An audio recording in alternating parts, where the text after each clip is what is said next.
On this episode, as we dive fin too deep with myself and Neal Driscoll, we got the Saints this week for the Miami Dolphins. Also, should the Miami Dolphins be targeting an offensive weapon, especially if they are going to be falling outside of the top 10 in the NFL draft? Or should they be focusing more on something like the trenches due to the fact of Austin Jackson's injury history? James Daniels, will he play another snap for the Miami Dolphins? We got a lot to discuss. We got a lot to talk about. Do me the favor, smash the like button. If you're new, go ahead and subscribe. And as always, let's get into this. You're listening to Fin Too Deep. Tua back to throw. Blitz coming. They get to him. No, he takes off running. And he's in. Touchdown, Miami. With the sixth pick in the 2021 NFL Draft, the Miami Dolphins select Jalen Waddle. Giving you unfiltered, informed, and controversial takes on the Miami Dolphins and the NFL Draft. Here's Reason and Neal.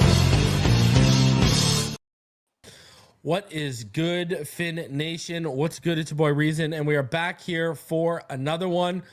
Appreciate each and every one of you coming through for this episode. Neal, the bye week is over, finally, and now we are going to get back to some Dolphins football. But, I mean, the bye week, I mean, it had its moments.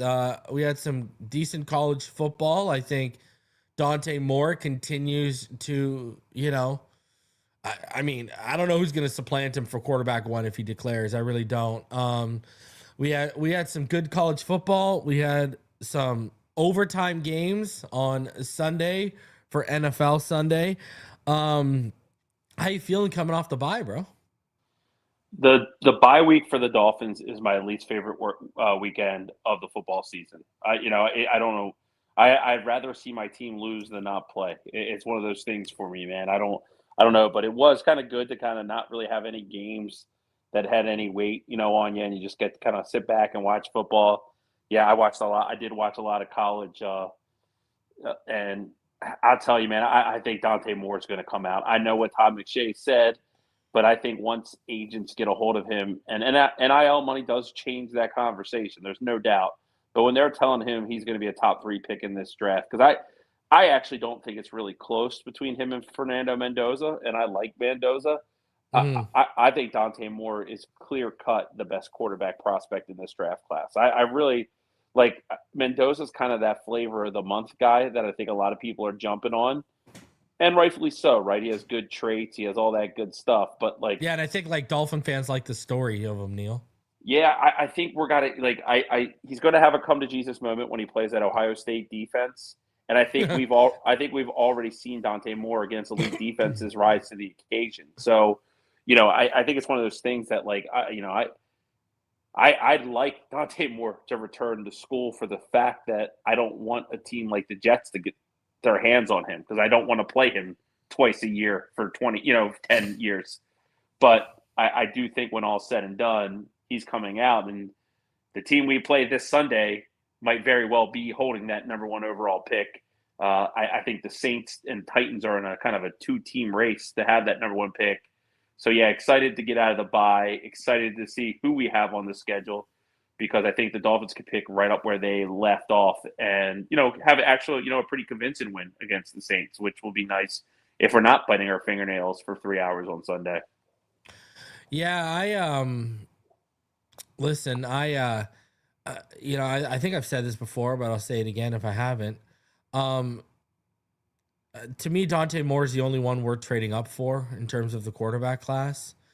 I mean, I'll tell you right now, Fernando Mendoza is probably going to be my quarterback 3 when it all shakes out. I'm probably going to have Ty Simpson ahead of him too. But this weekend was something, Neal. I mean, can you believe we're sitting here and the New England Patriots are 10-2? Well, you know what, man? I think it really sucks for this aspect. They had the best probably run in NFL history over 20 years, and they got their rebuild right more effectively than we did. And quicker. And now we have Vrabel and Drake May to deal with for the immediate future. I don't think the Bills are going to catch them. I think they're winning the East, the Patriots. I actually think the Patriots are the better football team than the Bills right now. Crazy. And I think they're going to have a lot of resources to get better because I know Stephon Diggs is having a good season and Hunter Henry's playing all right. I don't think Drake May really has his legitimate go-to bona fide number one receiver yet. So, which is crazy. Right, because I think it's going to be a next step type of thing where, Daniels looked good his rookie year. He kind of, he's been injured. He hasn't had the season that I thought he was. Caleb and May have taken the big leaps. Bo's probably went backwards a little bit. Yeah. But Caleb and May have taken that big leap. And that's Caleb's taken a leap. And Neal, did we, two things. Number one, did I not warn everyone about Drake May? You sat right there and you listened to me week after week.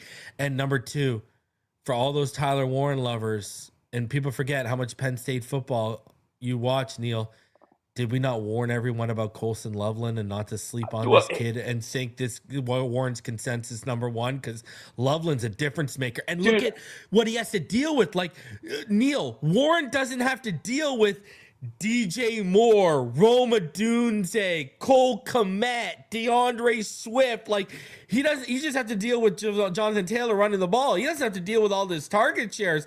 Colston Loveland is holy jeez right now, Neal. Well, I had some ham and egger come out of the woodworks against me because I said that I thought Kenyon Sadiq was a better prospect than Tyler Warren. And he's like, you're absurdly down on Tyler Warren when I had him as the 17th prospect in last year's draft. It's not, I had him as tight end too because I had Loveland as total tight end one. And I think next year that Colston Loveland is going to be a better player because I think he's like 2 years younger too. He's younger, but he's more athletic, man. His catch radius is, he's going to be a touchdown factory. And everyone wrote him off. They didn't give him enough credit as good of a blocker as he is just because they saw the athlete he is and the playmaker he was. And people who didn't watch film automatically assumed, well, he can't be a good blocker. But Colston Loveland's a very good blocker, too. Oh, well, I'll say this, because there's going to be cap casualties, and I forget what publication it was, came out with a cut from each team. For the right price, one guy I'd be interested in is Cole Kmet. I would be interested in Cole Kmet on a short-term prove-it type of deal because I think Cole Kmet's a really good tight end. I just think he is. I think the Bears did something really, really smart. Yeah, Loveland's more dynamic. Yeah, they didn't let a good player prevent them from taking a better football player, and that's what good football teams do. And there's another team. They got the right head coach, I think. The young quarterback in both those equations with the Patriots and Bears are both now realizing the potential they should have been, and look, you got to be patient with young quarterbacks too. But, I think it's crazy that with the Lions, Packers, and Bears and Vikings in that division, it's the Bears that are in first place, and the Lions would be outside looking in on the playoffs if it happened today, which is just crazy, man. But this is my favorite football week of the year because it's Turkey Week. This is the best slate of Thanksgiving games that I can ever remember. It is awesome all day. On the night game, it looks like we're going to get the return of Joe Burrow. You have the Cowboys playing the Chiefs, which will be a fun game. And then Lions-Packers, man. Oof, that's a hell of a slate of football on Thursday, man. Well, think about the Chiefs. Aren't they on the outside looking in right now? They are. But that comeback against the Colts was very important. That was something, eh? That was something. Because I think the Rams were the best team in football right now, with the Eagles being the second. So I think the NFC is going to be well represented. I don't know who is going to get in from the AFC. So if the Chiefs get in, I don't care if they're the 7th seed. They'd probably be the team that I'd put my money on. Just because they've done it before. I don't trust Daniel Jones and the Colts. I don't trust Bo Nix and the Broncos. Yeah. I just don't. And, the Bills, they're not playing the football that we thought they'd be playing at this time of year. It's clear that they don't have enough on the outside. They just signed Brandon Cooks, I think, before we jumped on here. Like, they don't have as much. Who did the Bills? The Bills just, I think they just signed Brandon Cooks before we got on here. But, the Patriots, they're a good team, but I'd put my money on Andy Reid and Mahomes in a big spot. And I think Lamar's not healthy in Baltimore, even though I think they're going to win that division by 2 games still, despite starting 1-5. But no, there's a lot of good football. But it's kind of sad. I look today, and we're already creeping towards the end of the football season, man. So it goes by fast, man. When it starts that week of September, it's magic. But man, it goes quick. Yeah. What's interesting too is, man, yeah, they signed Brandon Cooks about an hour ago, right? Right. Even that Friday game is interesting. The Black Friday game. I mean, the Bears are now all of a sudden an intriguing matchup for the Eagles. I think that's gonna be a fun game. That's gonna be a fun game. But yeah, I mean, listen, here's my problem. Let's talk about this. All right. This schedule, obviously we know what we got. We got the Saints, we got the Jets, then we got the Steelers in Pittsburgh. Was that Monday night game or was that Sunday night? That's Monday night. It's Sunday or Monday. That's a tough game. Yeah. But I'll say this: I don't count Miami out there. Okay, but then but here's the thing. But now you're into well, then you got to play another night game Sunday night against the Bengals, right? Burrow will be back 6 days later. Yeah, so the Steelers game's Monday night. Then you got the Bucks. Who knows what Baker Mayfield's doing with his non-throwing arm? Right. And then you got the Patriots who might be sitting. That's all fine and dandy, okay? So let's say you do win out, and you go, you finish with 10 wins. The problem, bro, that I see here is you've done too much damage already. And what I mean by that is this. You go look at the teams you're chasing in the wild card spot right now, right? We are 3 games out of a wild card spot, and we're also 3 games out of the first overall pick. Like, we're right smack dab in the middle. And dude, you got to look, we got 6 games left, right? Right. So you look at the teams right now, the Chargers, right? You look at the teams we're chasing, the Jacksonville Jaguars, the Buffalo Bills. Dude, at best they would have to go 500 the rest of the way. 100%. Yeah. 100%. And then when you look at their schedules, dude, the Los Angeles Chargers have the hardest schedule of those 3 teams. And so even if they do go 500 the rest of the way, we lose the tiebreaker because you lost the game to them. Right. And then you look at, we're not even talking about the Houston Texans, the Pittsburgh Steelers, and the Kansas City Chiefs, who are all 6-5. What if one of those teams wins 4 or 5 games? Now all of a sudden that team that we at 7 wins gets replaced by one of those teams, and you're still screwed. Like, right. I just think, you're asking so much right now. Like, I don't know. Like, that's why I can't even take these in the hunt graphics seriously. I know, yeah. Like, dude, like, I think even if they go on a run here, and maybe you agree with me, maybe you don't. I think if they go on a run here, Neal, all they're doing is setting you up for heartbreak because they already did too much damage to themselves. And teams ahead of them, like the Ravens, who are 6-5, the Chargers, who are 7-4, the Buffalo Bills, who they split with, right? And then, I mean, you got to win against the Steelers, but the teams that are ahead of them, you're going to lose the tiebreakers to these guys. Yeah, you just gave the Webster Dictionary definition of being a Miami Dolphins fan. They start slow, they catch on, they give you a little bit of hope just to distinguish that hope later on. I think they're probably going to go 3-3 on the back end here. That hole is too deep to big. Like the graphic, whatever in the hunt, I see people like cordially joking around. This team is not a playoff team. They're not making the playoffs.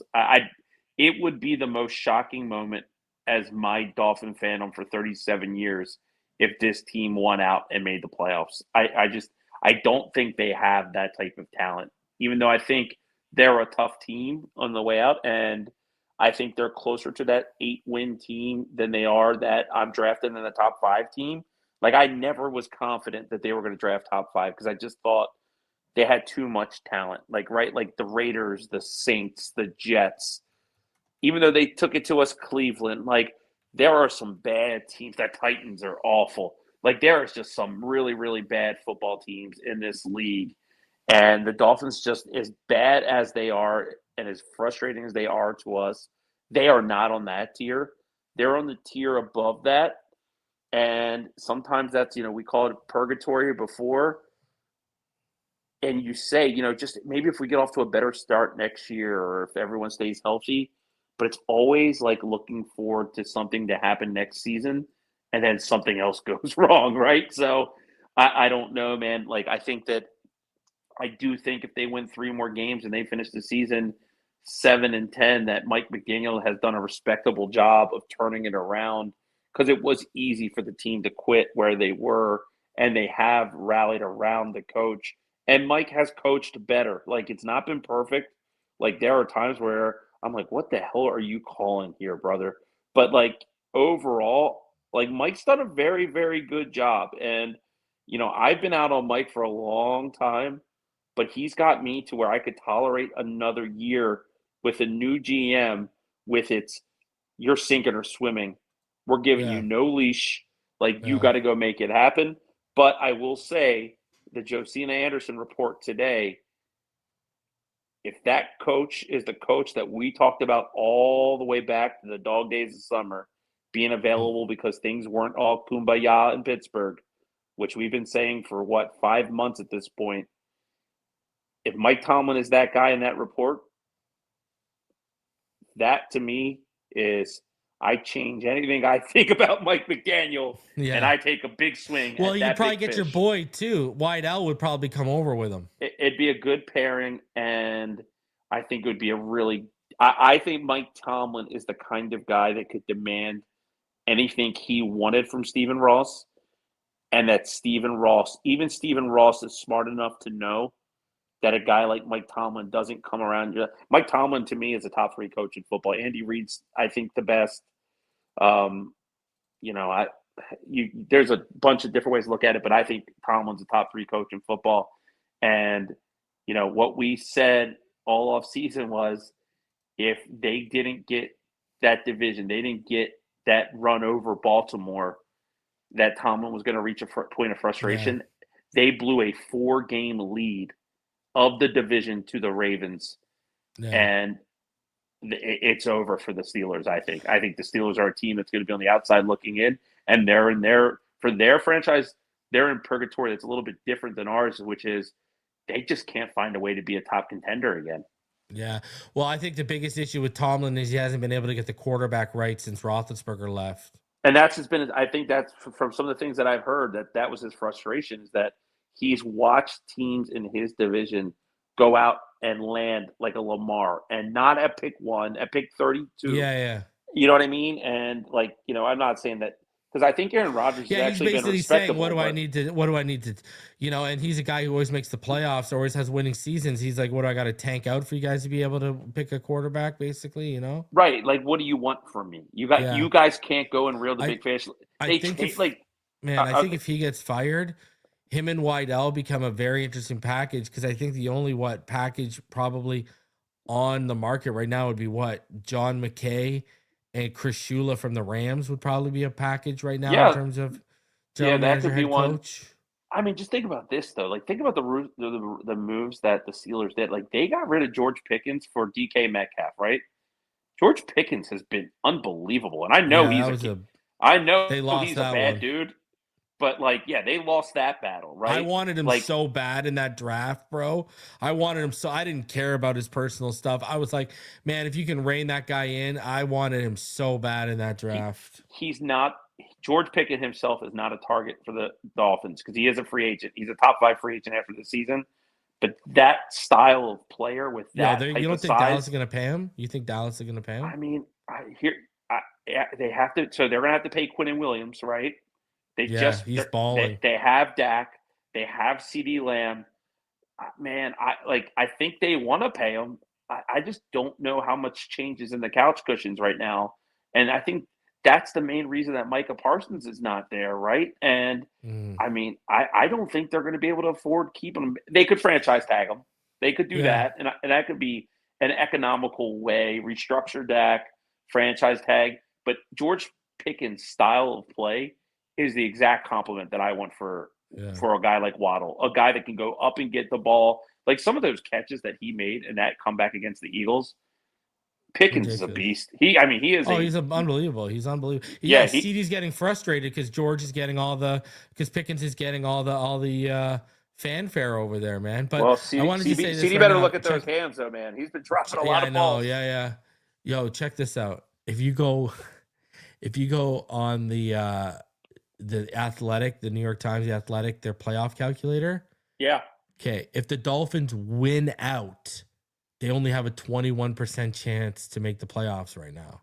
Yeah. Right they're now, playing like for if pride. we win right now, if we win from now to 5 games, we have less than like a 1% chance. But if you win all 6, you got like a 21% chance of making the playoffs. Like that is crazy. Yeah, they're playing for pride. We need so many breaks. Breaks. But here's what you got to do. You got to take a step back because the goal is to make the playoffs and make on a run, right? Mhm. And that didn't happen. But what you got to do now, I think, is take a step back and say, okay, there's 2 buckets, future or not. These players are part of it, and these players are not. I mean, there's a lot of takeaways, and this isn't to give the Dolphins kudos because I'm very disappointed in their season. If they did fire McDaniel, I wouldn't cry about it. There's no move they can make that would make me upset outside of trading a Waddle or Devon Achane at this point, right? Like that's the only thing that could frustrate me. I think you can count right now that the defensive line with Phillips, Grant, and Sealer are going to be a strength of this team, and you might want to put some depth behind it, but it's there, right? I think Jordan Brooks, you can count on being. I mean, he might be an all-pro linebacker this year, like legitimately.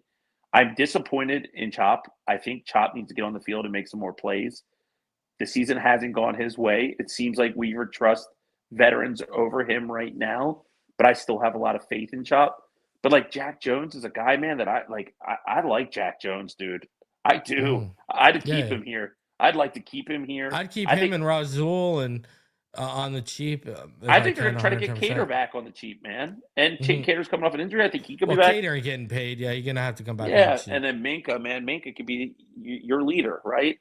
So there's a lot of good on the. And if the draft breaks your way, you can take a Dramond McCoy or, Mansour Delaney. Delaney from LSU. Yeah, I mean, there's a lot of ways it can go. So, I am chasing the moral victories right now because I don't think they're playing for anything. I don't want to watch losing football, brother. Yeah. I mean, listen, here's the thing, and I've questioned this before, so this is nothing new. I think there's a lot of people out here that I don't know how long. I don't think they've been, there's a lot of people I question that were even hardcore fans back when Marino was around, like people like me and you. I know people like me and you for sure sat down and sat through that 1-15 season, man. I don't want to do that again, bro. And we didn't even turn that. We didn't even get that right. You know what I mean? I was flying to every game from Baltimore, miserable, like coming back. The Cowboys game, there was a big rain delay in it. I missed my flight coming home that night. Dante Culpepper pointed at his knee and did the okay when he scored 4 touchdowns after we moved on. From that season dude, I took Zoloft because I was freaking depressed. Like, I'm not lying. Like, it was that bad. I think the way I live my life, I could never sit here and just cheer to lose. It's just not the way I'm wired. And then I watched the Chiefs draft Chris Jones in the 2nd round. The Ravens find Lamar Jackson in the 32 pick. Like, the best teams in football, Eagles, Ravens, Colts, Chiefs. These teams don't draft top 15. They always draft on the back half of the draft, yet they still find great talent. It doesn't matter where you pick. It matters who you pick.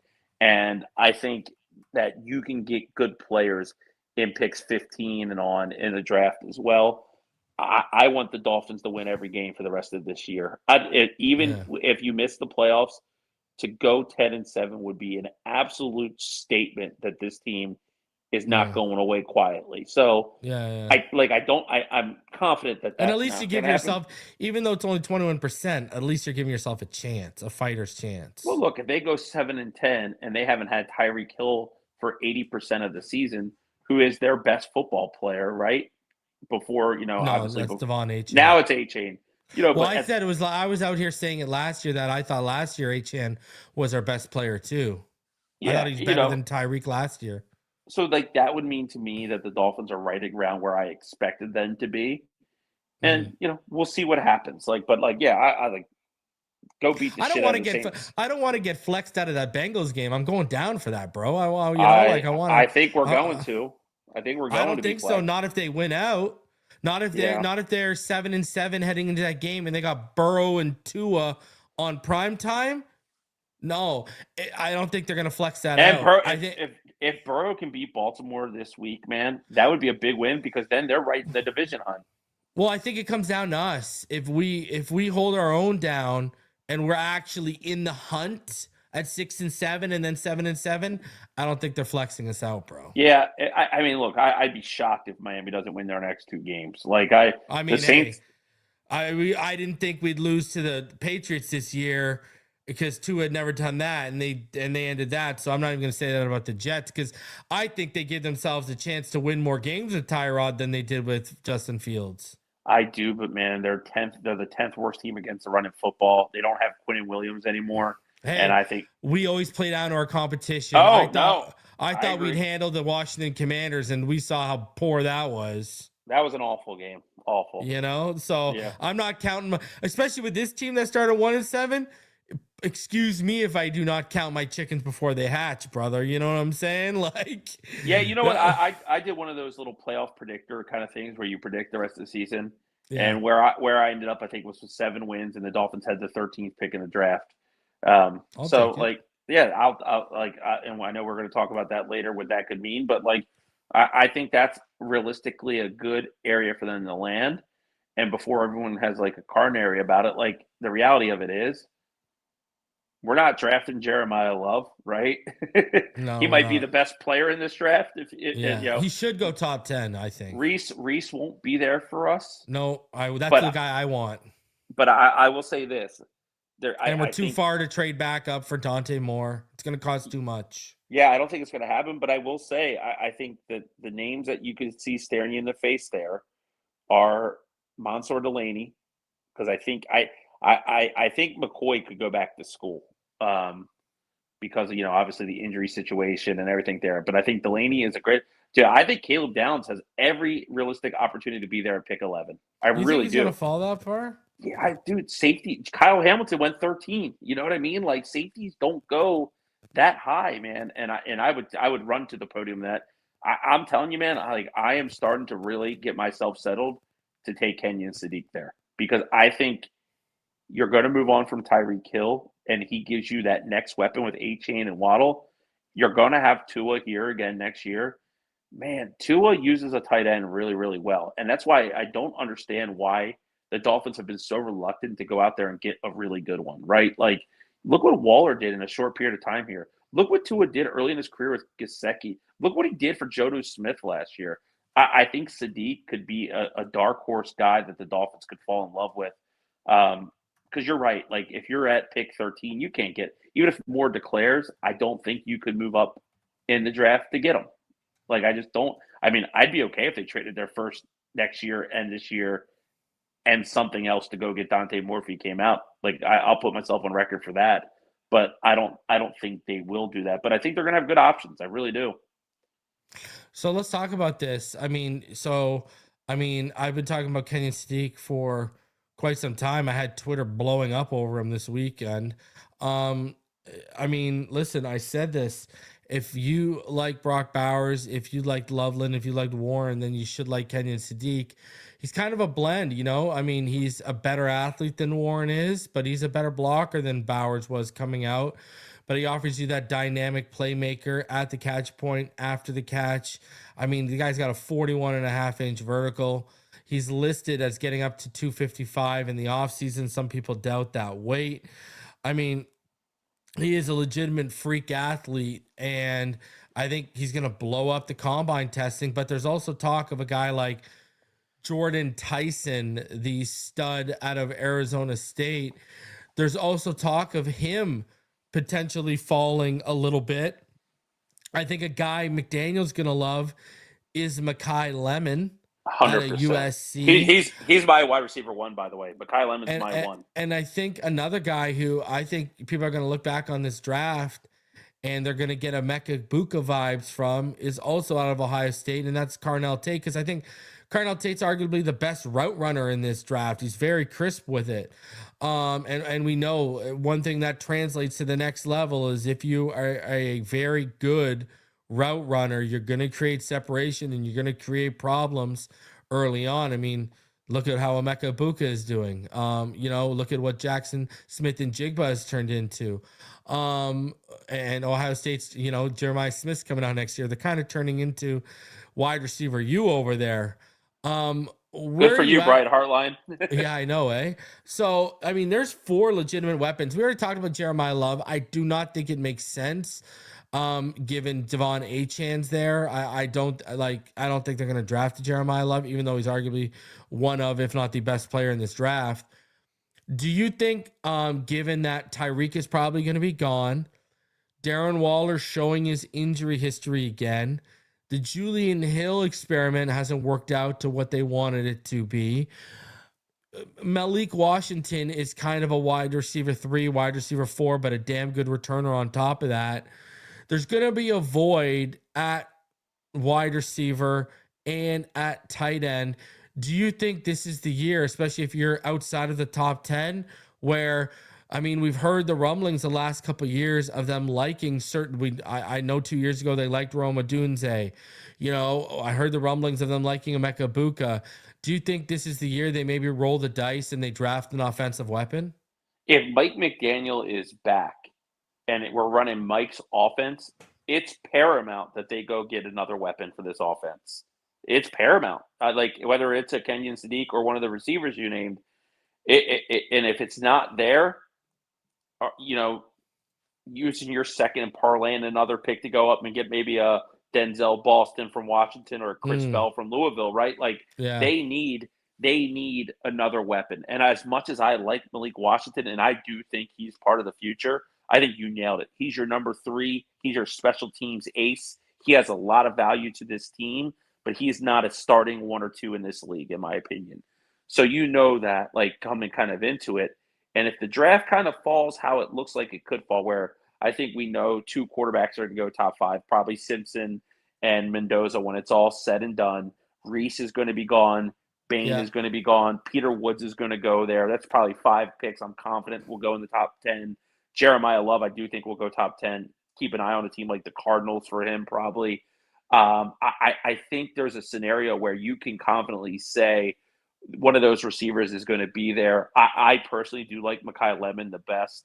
I think he's the best playmaker of the position. But I think all 3 of those guys you mentioned have the ability to be a primary guy in an offense, whereas if you already have a Waddle, that's a really good punch because they're moving on from Tyreek. I could see a world where Tyreek might want to come back and do it on a minimum type of deal. I'd still be open to that, I'll be honest, depending on where his head's at, what the injury looks like. But I will say that I would personally go the route of Sadiq because I think tight end, the coverage is going to be bare there.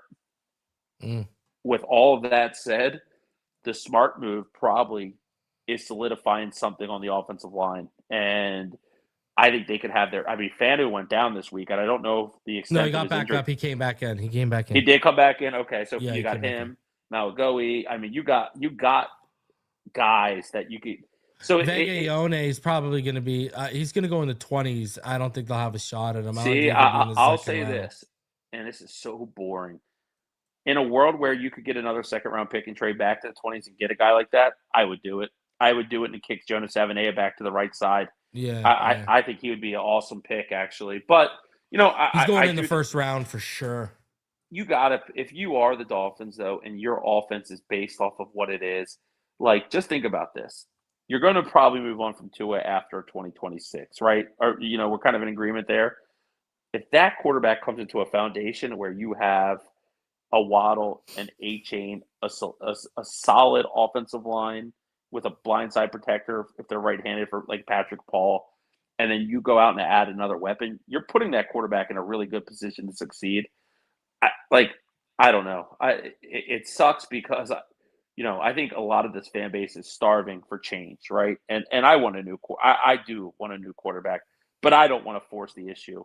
Honestly, I wouldn't want Ty Simpson over Tua Tagovailoa next year. I wouldn't. I would be upset if they got Ty Simpson. Dante Moore is the only one I'd want to draft if he comes out. Look, if Mendoza, we had pick 13 and he fell to 13, I'd be all about taking him. But I am not trading draft capital to move up for Mendoza. I don't Yeah. think the reality is I think his ceiling is a top 15 quarterback in the NFL. I don't think he has top 10 potential. Yeah, I mean, I can see that. You know, I mean, I don't know. I like Mendoza, but I mean, we just ran through what happened. I mean, we've seen what what this offense does with the pocket quarterback, and clearly this guy wants someone who can create a little bit more. You know what I mean? Yeah, 100%. And that's why So- Dante Moore would be the best fit. Dante Moore would be the best fit for Mike McDaniel. Period. Yeah. You know what's funny, man? I'd be so down to trade back into the 20s because it gets interesting because, you know, the guy we talked about, Vega Yone, he makes sense there. I do think you'd miss out on Kenyon Sadiq because he's going to be gone if you do move back like that. But, you know, there's a couple other interesting guys that will be there. Obviously, you know, would Avion Terrell be there and fall down to that? And then what's his face? Emmanuel Pregnon from Oregon. Is he going to go in the 20s? Or what if you take a guy like Caden Proctor and you can kick him in or kick him out? But, you know, I do think, and I've said this, if you're not going to go quarterback, you know, I do think if you're in range of Moigoa or Fano, pull the trigger. I mean, it's time to move on and start him at right tackle. It's time to move on from the Austin Jackson experiment. 100%. It's not working out. You know what I mean? This guy, I don't care what he looks like when he comes back. He's just going to get hurt again next year. I know how it goes, but man, it'd be interesting to have a pick in the 20s too, because yeah, you could get a guy like Vega Yone, or what if you wanted to trade up and add a guy like Sonny Styles to this defense get that linebacker in the 20s. You know, you won't get Arvell Reese, but you can go get the green dot from that Ohio State defense and kind of a freak athlete in his own right in a guy like Sonny Styles. Now, the Matt Greek asks, what do you think about Nick Harbor? Nick Harbor right now, he's not a football player. He is just a freak in a uniform. I've talked about Nick Harbor quite a bit on this channel. You know, he's been topped out on a GPS at 23.6 miles per hour, which is absolutely ridiculous for the size that this man is at 6'5", 245. You know, he's ran a 10.11 100 meter and a 20.20 200 meter. The problem is he's not a NFL player right now. He's so raw. Yeah, he's like, you know, I see a lot of people comparing him to DK Metcalf. I think he's rawer than what Metcalf was coming out. I mean, certainly. Yeah, Nick Harbor, he's going to get overdrafted because of his freakish athleticism, but he's a day 3 guy at best. You know, but his freakish athleticism is going to. You think so? Yeah, I think he's going to follow Norris, actually. I think he's a guy that could go. I don't think he's NFL ready. I actually wouldn't touch Harbor with a top 75 pick. I think he needs a lot of development. Yeah, I think if you're looking for a receiver with good size, speed, give me Chris Brazell from Tennessee over him. Like, there's other guys. Like, I don't want – and Nick Harbor is the kind of guy that if you give him the right coach and with the traits he has, he might become an absolute stud. Yeah, he needs to go to Ohio State under Brian Hartline for a year or two. There you go. But I'll tell you this. You nailed something, and it's something that I think we're always open to when it comes to the draft. But I think this year more so than ever, based off where the Dolphins are, is that if you have 13 and you have a team in the mid-20s that want to trade up with you, I would do it in a second if we get another 2027 one. If we could get a 2027 one to move back 15, 16 spots – and go get something else. Like, I am 100% about how long that. How long have I been saying 2027 and 2028? I've been saying this for time. Those are the years to get the quarterbacks. You look at the next year, who's coming out? Julian Sayin, Lenore Sellers with another year, Arch with another year, right? Seth Levitt is going to come out next year, probably, right? CJ Bailey's going to come out probably next year, you know, like, and then you look at 2028, Sanga Patele, Bear Backmeyer, you know, Heinstein, who was making some nice throws this past weekend too, right? You know, Malik Washington, Bryce Underwood is eligible in either one of the next 2 years. You know, CJ Carr, you know, the next 2 years are where there's a ridiculous crop. Because, I mean, look at how many, there's like 5 or 6 legit true freshmen this year at the position. And I go back to what you said earlier. Based on knowing what I know is coming out the next 2 years, why would you force it? Well, and you just named the quarterbacks in 2027. There's 4 players that I would say are elite players, better than any of the quarterbacks. Obviously, Jeremiah Smith, we all know he's the next Julio Jones Yeah. type of wide receiver. Like, he's a guy who warrants a number 1 overall pick at a wide receiver position. Like, he's that good. There's 2 pass rushers, Dylan Stewart from South Carolina and Colin He's a Simmons for beast. Texas. Dude, Yeah. these 2 guys are going to be the next generation of top pass rushers of the NFL. Dylan Stewart, to me, is every bit as good on defense as Jeremiah Smith is on offense. Like, those guys are just elite. And then the cornerback from Notre Dame, Leonard Moore, coming out, is the next Patrick Peterson type of cornerback, where he is a bona fide top 5 type pick corner. Like, if you put lottery tickets in that draft and have the ability to move up, I'm all about getting another 2027 pick. And that is to go get a quarterback for sure. But that's also in case one of those absolute studs, the team you trade with, whatever that looks like, maybe their quarterback goes down and you end up with another top 10 pick.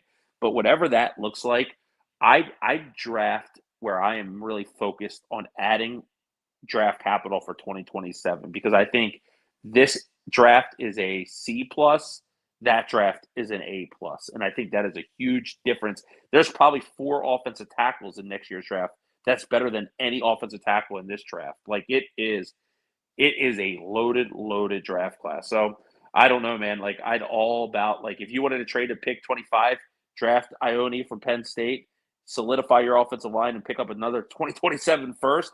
That's a freaking grand slam to me. Not even a home run. Like, that's the position Miami's in, especially if you're not going to move off of Champ Kelly. Don't do anything crazy. Give picks for the future. And if it doesn't work out with him and Mike, then your job's even more, your position's even more attractive in the offseason. But we'll see, because I think what matters more than who we pick, where we pick, is who's making those picks. And that's a big question that we'll probably have answered here, next couple, 2-3 months, and we'll probably know where we stand there. So I think that's definitely kind of where I'm on the edge of my seat waiting for it. Is Champ Kelly going to be the guy that's driving this bus? Or is he going to be a guy that might just have a seat on this bus, and they're bringing in someone from the outside to be the bus driver? And we didn't even mention, what if Dante Moore goes back? Think of how the quarterback, you're going to have 4 quarterbacks in the top 10 next year if Dante Moore goes back. You could convince me that Dante Moore, because I think Julian Sayin is special, but with another year under his belt and what I think his traits are, I think it would. I'd probably He's have vying Dante for Moore the on number 1 level. pick. I'd have him on the same level as Julian Sayin. As Julian Sayin, yeah. This is the, I guess, Dante Moore channel is what we're saying. Dante Moore is, to me, in the next 2 classes, the quarterback that I would want most on the Miami Dolphins. Yeah. I mean, next year too. Like, geez, right? Man, I think a guy like Waddle, with the windows that he can put balls in and the placement that he has, would be a home run type of receiver for Moore, man. I really do. Yeah. I just, man, it's like, when we're talking about the receivers, I love Mekhi Lemon like you, but I just don't think, Carnell Tate or Jordan Tyson, he's going to be drafted over them because of the size. Yeah, but, we're talking about small. quarterbacks. I think there's a legitimate chance that CJ Bailey is vying for that first quarterback off. I mean, CJ Bailey's been very good this year. Yeah. I mean, man, and like you were talking about, I think, what do you think? Cole Sullivan is probably linebacker 1 in the 2027 draft too, and he's a stud. Oh, man, they're that 2027 draft is shaping up, but everyone, microwave society, they want answers now, right? They don't want to sit around and wait, right? The key to this draft, and we're months away from it, I think it's going to be that second round and the 3 third rounders for the Dolphins. There's going to be, like, you look at the edge group, the wide receiver group, the cornerback group, it's strong there. And I think the Dolphins are going to have a lot of opportunities to really bolster it. And I think the opportunity to bolster their secondary is going to be right there in front of them. But, like, they don't have to swing for the fences in this draft because they're kind of hamstrung financially.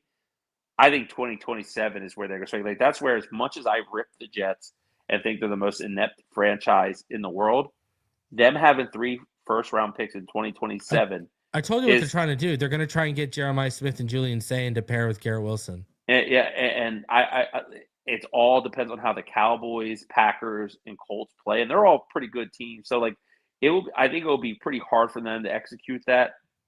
I'll be honest, as a Dolphins fan, I want the Jets to get Ty Simpson this year, so they don't have the opportunity to do that next year. Because that like, you know, if they were able to pull that off, I do think the Dolphins would be falling to 4th in the pecking order in the AFC East. I really do. Like I don't think you know, I don't think the Jets are going to be able to land Dante Moore. I think the Saints are going to trade up for him. I honestly think that if it's quarterback needy team lands at the number 1 overall pick, they're not going to trade it, and it's going to be Dante Moore. Right. And the only hope the Dolphins would have, I'm just telling you, and I don't want to do this, it'd be something drastic like trading a Jalen Waddle in a trade, I think, to make that happen. To get from like 13 to 1, it would cost them their 1 Waddle and probably another premium pick in the future to do that. Like it's a big leap. So I don't know. You know what's funny? In 2027, we talk about Jeremy. We haven't even mentioned Ryan Williams, Cam Coleman. Coleman's a beast. Yeah, Ryan Williams. From Auburn, right? I mean, it's an unreal class, man. It's an unreal group. In the quarterbacks, we didn't even mention Dylan Raiola. Right. You right. know? So, I mean, I don't think anyone who knows the Patrick Mahomes want to be. Maybe Lagway gets out of Florida, goes to a place like LSU to develop. You know what I mean? He's got to go somewhere, bro. It's not happening out there. Yeah. Oh, Florida's a train wreck and a half. Oh, my God. The talent is evident with him, but he's just they haven't developed him, bro. It's one of those things where just put the athlete with the big arm out there and go to work instead of developing his traits and developing him as a passer from the pocket. Right. Right. You know, we gotta win right out of the gate. So, but man, yeah, that 2027 draft is going to be a fun one, man. But we still got this one in front of us. There's a lot of ability for the Dolphins to add talent to this roster, man. So they're gonna be reshaping this roster. There's no doubt. Like I'm with you, Austin Jackson. He could come out here and play like Anthony Muniz, and I think it's time for him to go. Yeah, I do too. All right, so we got a game this weekend against the Saints. The Tyler Shuck experience should be intriguing, should be interesting for the Miami Dolphins. I know everyone's going to simply say you're at home, coming off a bye, handle your business, and I would agree. But no Alvin Kamara, right? No Alvin Kamara. But we are a team that notoriously don't matter whether it's Mike McDaniel, Adam Gase, Brian Flores, whomever, we play down to our competition way too often than not. What are your thoughts heading into the game? I mean, they will have Chris Olave. Right. What are your thoughts heading into this game? I mean, the Dolphins have clearly the roster advantage. I think Kellen Moore is a young guy trying to figure it out with not a lot of tools in the tool belt right now. Not a lot of weapons out there. I mean, this is a game the Dolphins should win by 2 touchdowns. There's no doubt about it. Like, the Dolphins are clearly better. They're at home. They're coming out of the bye. But you know what? Every time it seems like the path is that the Dolphins are going to just handle their business, it just doesn't work out like that, right? Doesn't it seem like that? That's why that Bills win a couple weeks ago was such like an anomaly to me, because it's like, wow, I didn't see that coming. What happened? Where's that team been for the last 3 years? I think it's one of those things that, like, they'll probably win this, but it's going to be closer than we probably anticipate. Like, maybe I think they probably win by 10. So it's still comfortable, because I don't think Tyler Shuck is going to have a strong day against us. I don't. Like, Kelvin Banks, though, they drafted him out of Texas. He's been a good find for them. He's played decently, but there's just not a lot of good in New Orleans right now, man. And Olave is a good player. Hey, Shuck was good when they beat the Carolina Panthers. Yeah, no, he was. And against Atlanta, I mean, he was 33 of 43 for 243. He had almost a 70% completion percentage. Obviously, they couldn't get into the end zone, and he was taking way too many sacks, though. Right. But you know, I see. This is why I don't discount it, because what I've seen, I wouldn't be shocked if Shuck has a career day against us, bro. You know, like I think Shuck has. I'll put it this way: Shuck has flashed more than Shedeur Sanders has in the 2 games Shedeur Sanders has played, and everyone's losing their mind for what Shedeur did against the Raiders. And I thought Shuck against Carolina was much better. So And I mean, Dylan Gabriel beat us. Dylan Gabriel beat us. yeah, Dylan right? Gabriel beat us. There you go. Thank you for helping my argument out, Neal. So I will not count my chickens before they hatch. And it's just and you know, hey, Chris Olave is the Tua Tagovailoa of wide receivers. I mean, the guy's 1 hit away, probably, right? He's had more documented concussions than Tua dating back to his time at Ohio State. Crazy, man. Yeah, he had more documented. I think he had 1 or 2 more documented concussions in college, and he's had 1 or 2 more documented in because he's had multiple seasons where he has had 2 or more. Right, that's scary, man. That's scary. That's scary. And what's crazy is he's so talented. Look at how many teams are willing to trade for him, Neal. Yeah. Right. And you said this earlier, but I'm thinking out loud now. The receivers that Ohio State has put us league, because I would say that Jackson Smith and Jigba right now. Oh, he's the best receiver in football right now. He's having like a top 7 NFL season of all time at the position. Good, right? Like, dude, didn't he already break? It's what, week 12, and he already broke his franchise record in Seattle for receiving yards in a season. Buka, I mean, Olave, I mean, the dude. I'm telling you, like, yeah, LSU Smith, was wide receiver U, and now it's Ohio State. Bro. I mean, it is crazy because I will say, I did not believe Jackson Smith-Njigba was going to be this good. And in that draft, you remember he fell down that draft board. And I remember almost every team's fan base in the world was pissed that their team passed on him. Man, he is playing unbelievable football right now, man. If I'm drafting a wide receiver in the scenario you gave me, you know who I'm taking? I'm taking Cardinal Tate. You know why? Because Ohio State. That's why. Well, and he's a great route runner, but he's also, I mean, the guy's 6'3", 200, right? Right. That coaching, man, like, they are so NFL ready when they come out. Oh, wow. Damn, that's a nice card. I pulled that out of a box of Prestige at Christmas time a couple years ago. Wow. I got a box for Christmas Eve. Every year, I'll get a couple boxes to open up on Christmas Eve. I don't know if I'll be able to do it this year unless I buy it early because I'll be coming back from Florida on Christmas Eve. So I probably will, but just buy it a week early or whatever. Anyways, I bought, they weren't hobby, but they were the premium hobby boxes of Prestige that you could get from the hobby stores. I bought a couple of those, and in one of them was that Jackson Smith-Njigba on Christmas Eve. Well, at the time he wasn't balling yet, right? Because Lockett was still there and Metcalf was still there. Opportunity and boom. Yeah, and he's a stud. And Darnold, man, I mean, how mad is Kevin O'Connell that they gave up on Darnold for JJ McCarthy? Yeah, I got a stat for you, Neal. I don't know if you saw this.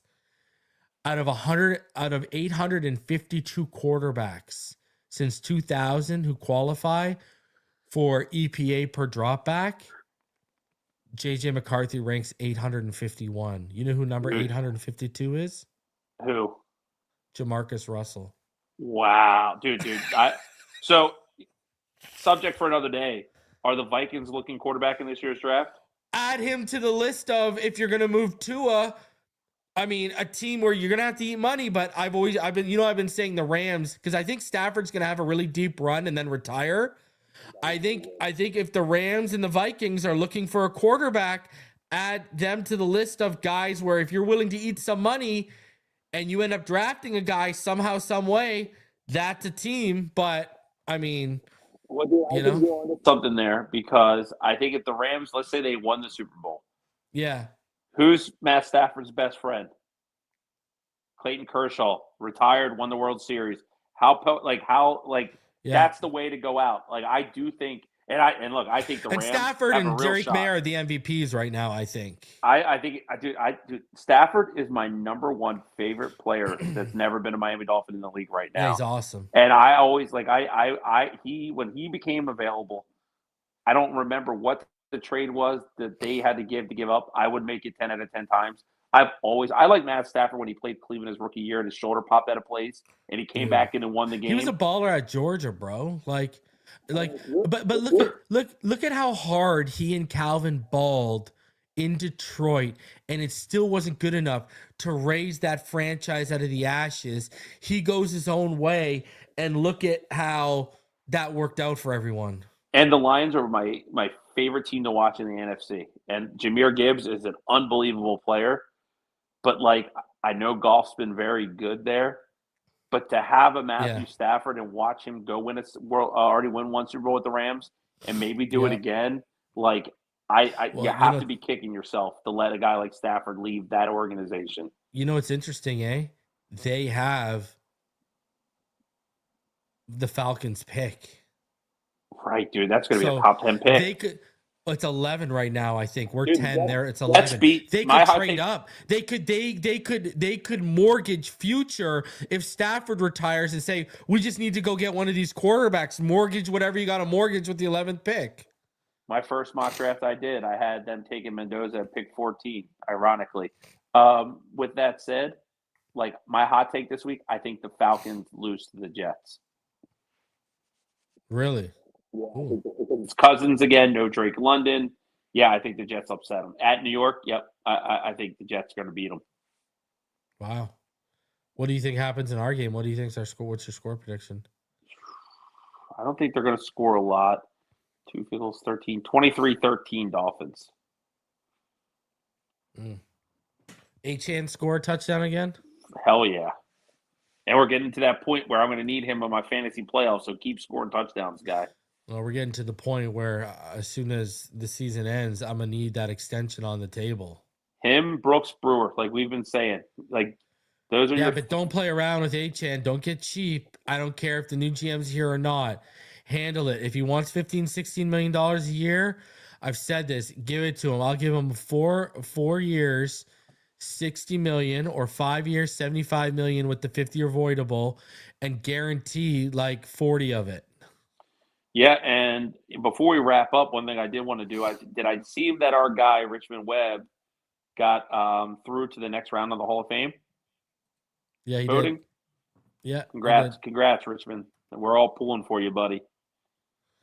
Yeah, I just wish someone better than Armando Salguero was his Hall of Fame representation. Jesus Lord, eh? I know, man. If you can't make that case, you're not good at selling.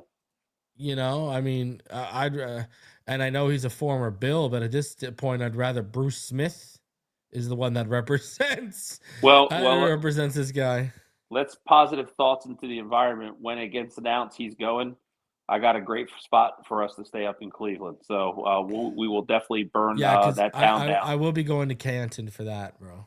I've been to Marino, Zach, and Jason. You haven't been to a game. You haven't even been to a game this year yet, have you? I have not been to one game yet this year.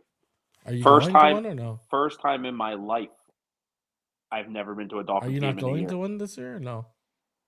Probably not. We'll see. I'd like to go. Well, hey, if you come to the Bengals game, I got tickets for you if you want to go to the Panthers and the Blues the night before, and I got box seats. So my problem isn't not wanting to go though; it's more so my son's sports schedule. That's what makes it really, really tough. Yeah. If it's a Sunday, it's out. If it's a Thursday night, I could probably go, but it's hard, because literally we do sports 6 days a week, every week. Yeah, 365. That's it. So, it's not about not wanting to go. I will say this. There's a strong possibility, because we're on a bye week in 2 weekends, that the MetLife takeover could feature yours truly. Nice. What? Hiding in the shadows, watching from the side, huh? No, I think I might. I got some bad blood there. It might be spending the night in a local penitentiary, actually, if I go up there. Right? That's why I said hiding in the shadows, watching watching the enemies move on the front line. Oh man! I'll tell you what. One of the best memories I ever had as a Dolphins fan was when I went in 2008. We were in that game for the division against Brett Favre and the Jets. And when Phil Merlin got that interception for a touchdown, remember Phil Merlin, Clemson, second-round pick, Never lived it. I thought Kendall Langford, who was picked from the 3rd round in the Hampton, was the better remember player. Yeah. Right. But like that game, man, with Chad Pennington, and like everyone is so quick to label 10 get a bust. The reality is, when you look in retrospect, dude, he was a better pick than Brady Quinn would have been. And in that game, man, Ted Ginn, he made some nice catches. He was a jet killer. We also beat the Jets without scoring offensive touchdowns because he had a kick return and a punt return in the same game. So, I would say that, like, man, like Ginn was not a top 10 wide receiver, as good as we were talking about Ohio State wide receivers on this show. But, man, he did make some plays here. And that season with Chad Pennington was one of my favorite seasons as a Dolphins fan, because I had no idea that they could turn it around after that debacle the year before. But all right, guys, I'll be live tomorrow with a cast of characters. We'll be doing the bye week roundtable, so make sure you check that out tomorrow night. All right, Fins up all day, every day. We'll see you on the next one.